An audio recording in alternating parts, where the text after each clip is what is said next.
Hello guys, welcome back to In 5 Minutes. In this presentation we are going to see is source of faults in the digital circuits. And the last session we have seen the testing of digital circuits which is required for the faults and how the faults are detected. That we have seen the rough methods for that.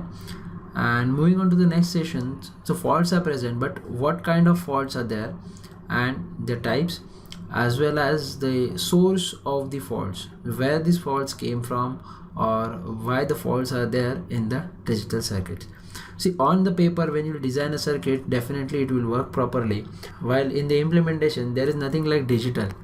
Okay, so on paper we are writing ones and zeros, but while implementing the circuits we have the logic levels corresponding to the analog levels, and these analog levels are in voltages. So some of the circuits are working on 5 volts, so and some of the circuits or some of the gates are working on the 3.3 volt to 3.7 volts. They are working on the different levels, so due to which it occurs the fault. This section you can relate with the session of interfacing and CMOS and TTL logic. And that session what we have seen that TTL is driving the CMOS, then TTL output profile should match with the input profile of the CMOS. If it is not matching, then there will be a trouble. That is nothing but the fault models. That is what we are going to see in the next session. But this session we are going to concentrate on the source of faults. So basically the very first point in this section is design process. So what happens actually in the design process is there is a user who defines the logic circuit, or the designer, particularly we are the engineers, we are on paper designing the circuits. Okay, then we are moving towards the developer. So there will be a developer will be a manufacturer, or the developer definitely is the manufacturer who is going to manufacture the things.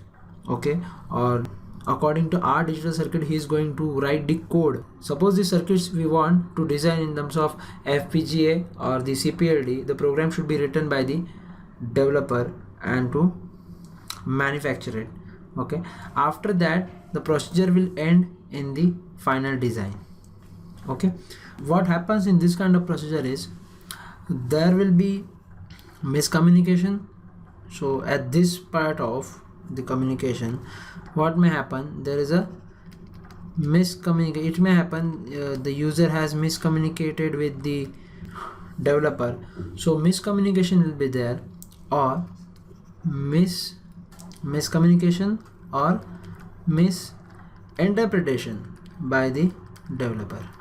Means you have said one thing and developer might have interpreted it or misinterpreted it in the other way, and he has designed that circuit through that way. Therefore there will be faults in the circuit.